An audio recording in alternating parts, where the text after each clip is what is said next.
quelle semaine? Alors, je me présente, Lynn Rivard. Alors, aujourd'hui, on va faire un survol de ce qui nous a interpellés cette semaine. Et après ça, on va aller voir qu'est-ce qui s'en vient. Et on a aussi un beau segment dans la section, c'est juste du technique. Alors, allons voir les titres qui ont déposé le résultat financier cette semaine. Apple a déposé ses résultats cette semaine et la seule chose qu'il faut faire vraiment attention, c'est, voyez-vous, il est présentement sur sa moyenne mobile 200 jours et si jamais il perçait qu'il cassait sous sa ligne de tendance haussière à 150 $, là, je pense que ça serait problématique pour Apple.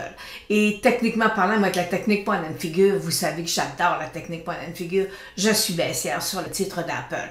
Alors, pour les gens qui ont, la semaine passée, je vous ai fait une vidéo sur le 80-20. Alors, amusez-vous à aller voir la technique du 80-20 avec le titre d'Apple.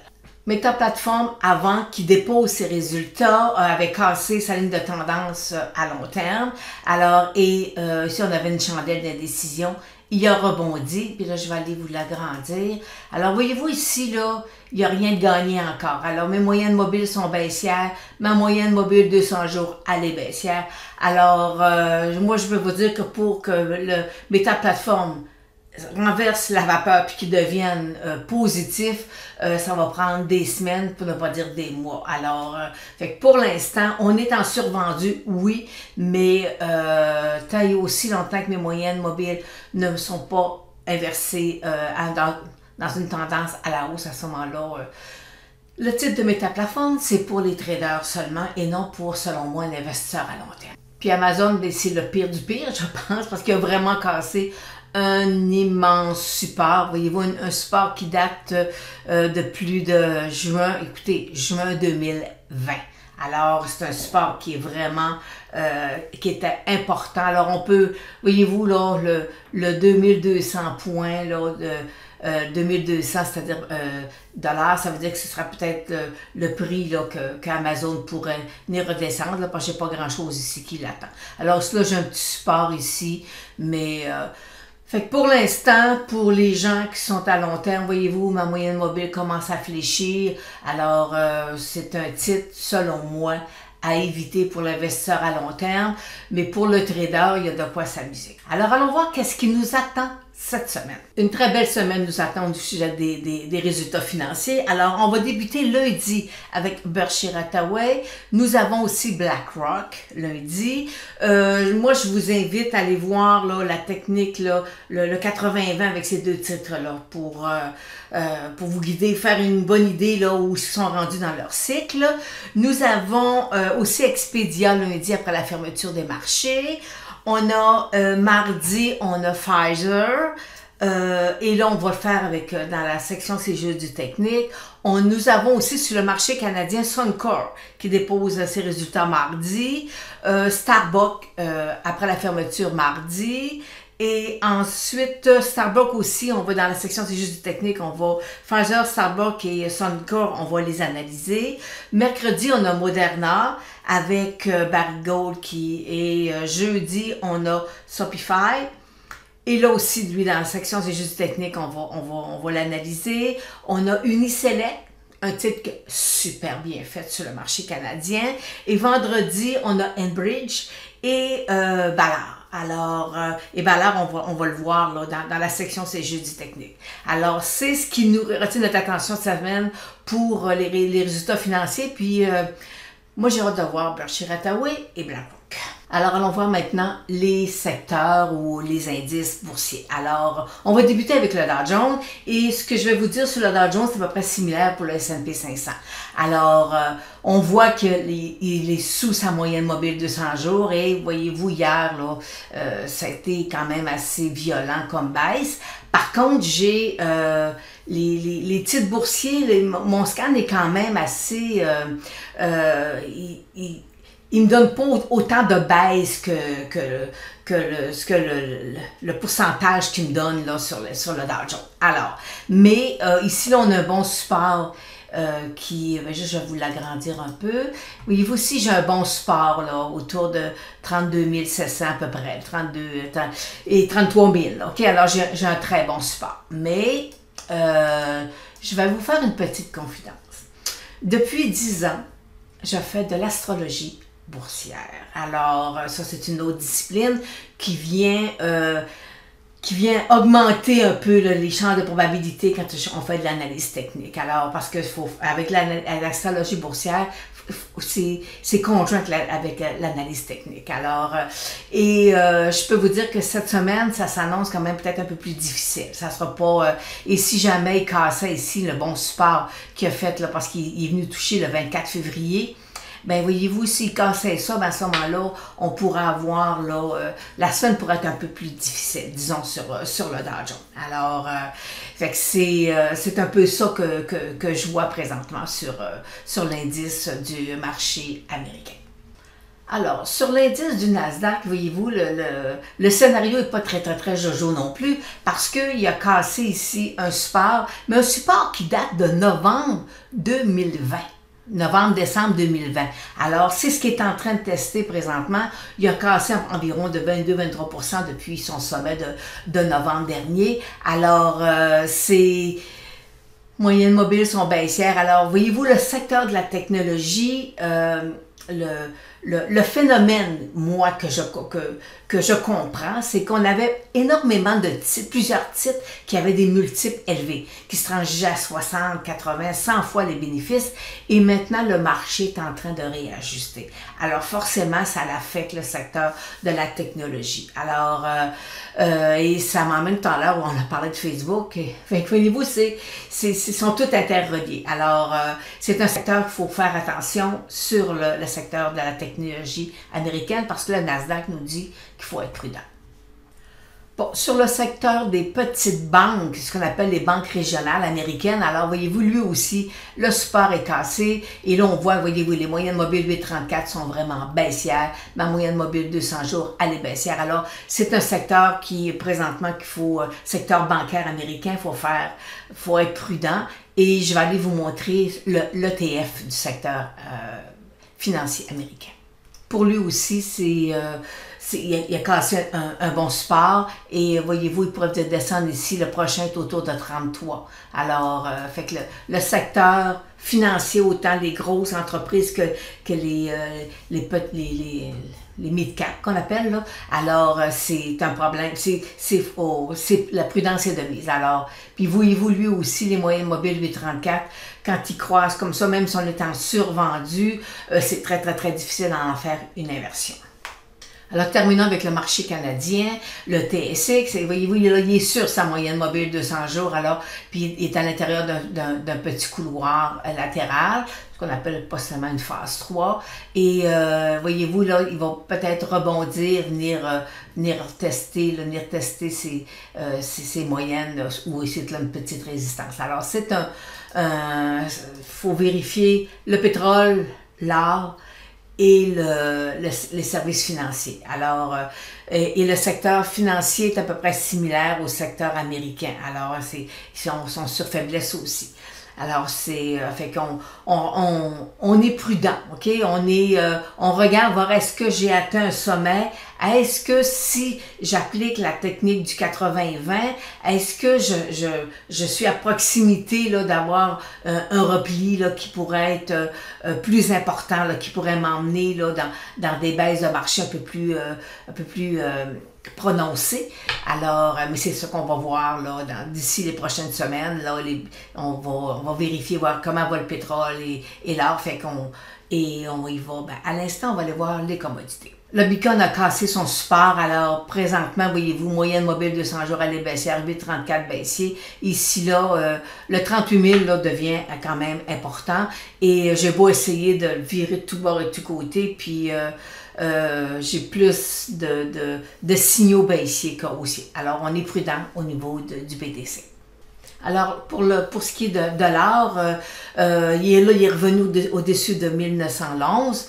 Et moi, ce qui m'importe le plus, là, c'est qu'il faut vraiment que ma moyenne mobile 200 jours tienne. Parce qu'ici, là, j'ai quand même une faiblesse. Mes moyennes mobiles 8,34 sont croisées. Alors, fait que c'est ici, le nerf de la guerre, c'est ma moyenne mobile 200 jours sur l'or. Pour ce qui est du pétrole, ben là, ma moyenne mobile, voyez-vous, est toujours haussière. Ma moyenne mobile, là, elle est rouge parce que j'ai dû faire des modifications tantôt, mais elle est quand même, elle est vite, là, elle est quand même haussière. Puis, figurez-vous, si je tire ici des supports, un support là, puis je tire une résistance, ben moi, je veux qu'il sorte par en haut. Alors, je voudrais pas qu'il vienne casser sous le 95 $ le baril. Alors, c'est un peu le check là, que je fais sur le pétrole. Dans la section C'est juste du technique de la semaine dernière, je vous ai présenté plusieurs titres avec soit des bandes de Bollinger ou des couleurs haussiers, baissiers. Et aujourd'hui, voyez-vous, j'en ai 5 à vous présenter, à revenir pour vous montrer l'importance parfois de certaines figures techniques. Et je vous mentionnais la semaine dernière qu'il y avait une figure qui était récurrente et c'était celle des couloirs haussiers baissiers. Alors vous avez à l'écran le titre d'Alibaba qui était dans un couloir baissier, il est sorti et là présentement, moi ce que je veux, ce qui m'intéresse dans un premier temps, c'est que mes moyennes mobiles 8,34 se mettent à croiser à la hausse. Il va venir toucher sa moyenne mobile 200 jours et après ça, il va partir, mais ça ne se fera pas en ligne droite. Donc, il va monter, il va avoir des replis, mais c'est pour vous montrer que, je veux vous démontrer que les couloirs haussiers ou baissiers, ça fonctionne pour un trader, là, c'est des points d'entrée qui sont agréables. Alors, le titre de Coca-Cola, c'est l'inverse. Tout à l'heure, on avait quelque chose d'haussier. Et là, il y avait un couloir haussier, tissé, ce que j'appelle tissé serré. Et il est sorti. Alors, possiblement que le titre de Coca-Cola va descendre ici. Là. Il va venir toucher le 62 $. Et là, ici, mes indicateurs me disent qu'on est dans une zone de surachat. Alors, fait qu'on va faire... pour l'instant, j'ai pas de cible baissière dessus. Mais vous savez, Coca-Cola, c'est un titre dans le portefeuille de M. Buffett. Un titre important dans le portefeuille de M. Buffett. Et quand je dis important, c'est parce que c'est un titre qu'il détient depuis des années.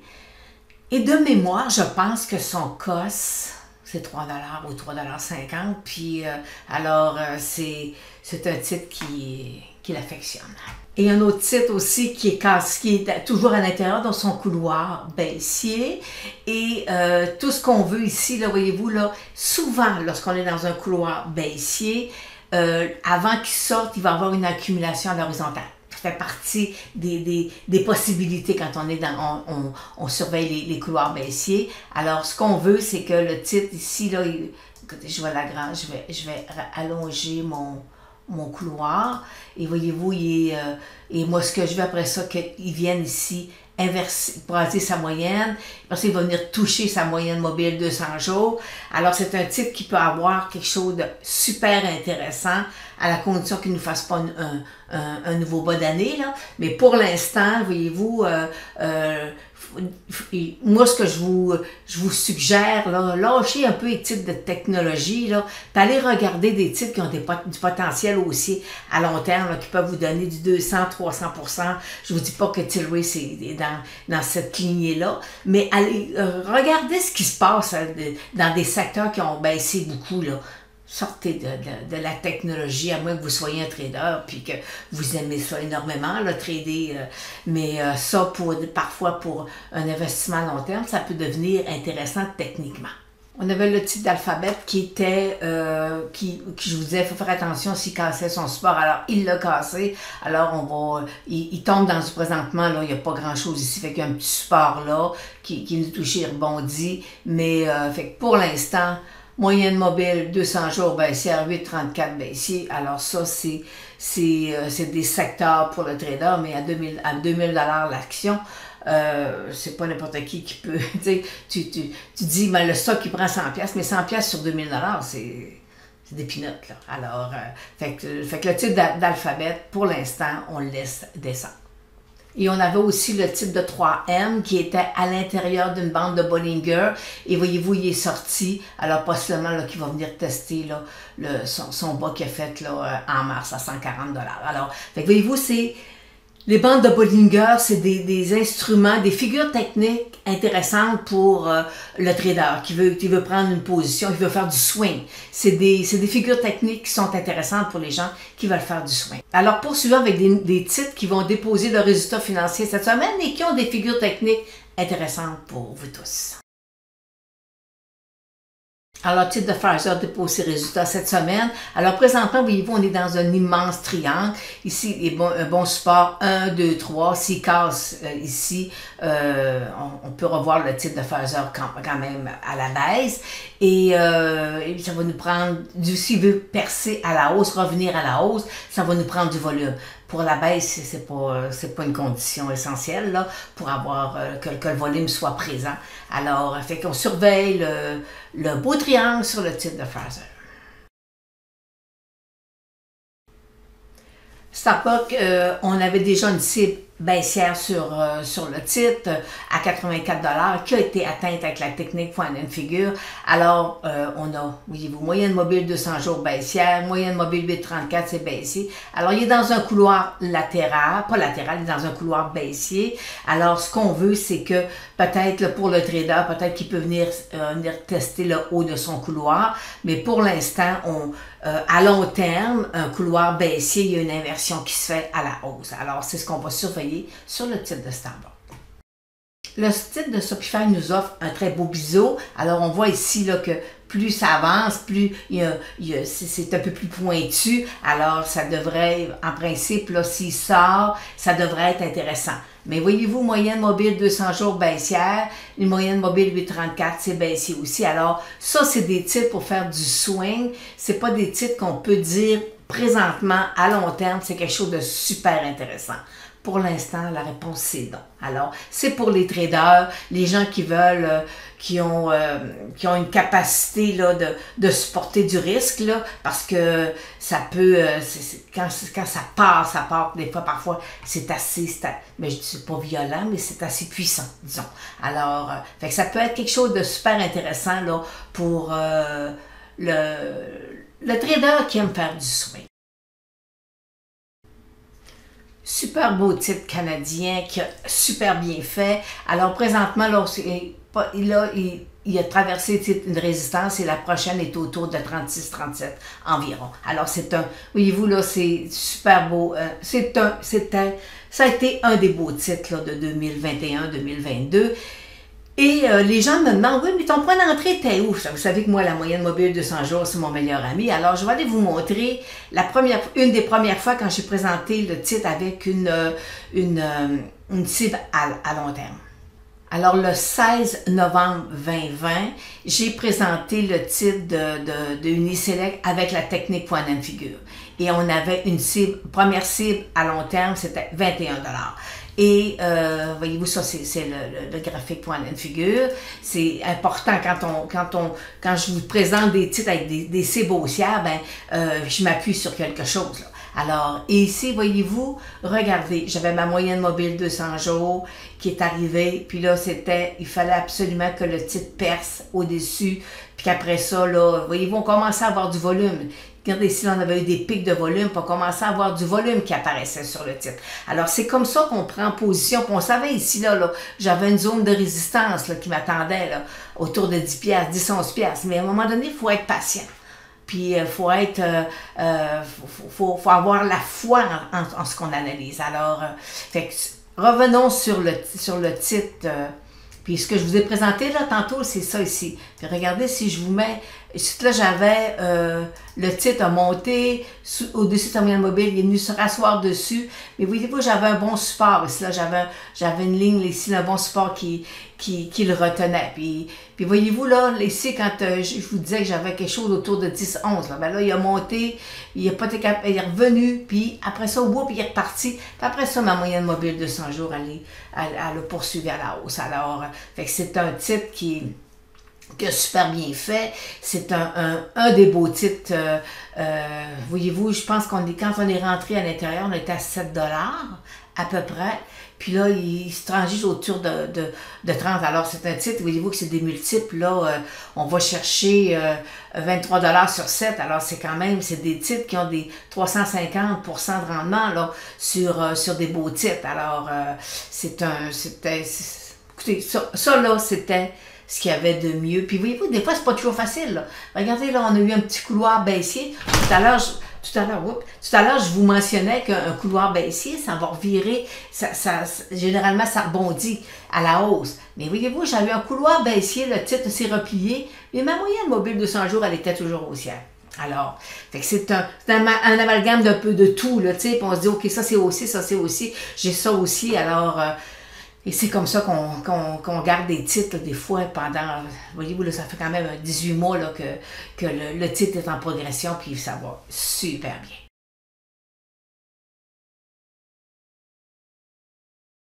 Alors, terminons avec le titre de Ballard, qui est dans un couloir baissier. Et alors, ce qui est intéressant, c'est qu'il pourrait peut-être, là, voyez-vous, puis ici, là, regardez, là, j'ai du volume sur le titre, là. Fait que là, je vais agrandir, je vais vous montrer, là, j'ai du volume sur le titre ici, là. Alors, mais ce qui est intéressant, c'est ça. Voyez-vous, ici, j'ai un marteau. Ici, j'ai un marteau inversé. Alors, c'est vraiment deux figures qui viennent marteler les bas. Alors, parce qu'il nous a fait un nouveau bas d'année qui malheureusement venait invalider une cible pour moi qui était haussière, là. Mais alors, fait que là, je veux qu'il sorte là. Et possiblement, là, ce qu'on va voir, c'est que le titre va ici, là, voyez-vous, on va, si j'agrandis ça là, possiblement qu'on est présentement là, en phase 1. C'est en train de s'accumuler là. Et puis, voyez-vous, ma moyenne mobile de 100 jours, elle est baissière, mais elle est quand même pas très prononcée. Alors c'est possiblement ici, là, cette accumulation-là qui pourrait être intéressante. Puis peut-être ici, là, voyez-vous, là, j'aurais peut-être là une petite résistance là. Fait que si jamais ça accumule là, et fait que c'est un titre qui pourrait être intéressant pour quelqu'un qui veut faire du swing, là, ça peut devenir un titre qui est à surveiller sur le marché. Là, ça peut être quelque chose. Mais vous savez que s'il sort hors de son couloir baissier, ça ne sera pas un jump là, énorme. Là. Il va s'accumuler, puis après ça, il va devenir intéressant. Puis c'est peut-être d'ici dans quelques mois, on va dire, ah ok, à long terme, j'ai quelque chose qui se présente parce que ma moyenne mobile commence à s'aplatir et que j'ai mes moyennes mobiles 8,34, tu croises ma moyenne mobile. Alors, fait que c'est comme ça qu'on prépare tranquillement des fois des titres qui vont nous donner des rendements intéressants à long terme. Alors, c'est sur ça que se termine la section C'est juste du technique et on se revoit samedi prochain pour le prochain clin d'œil de la semaine.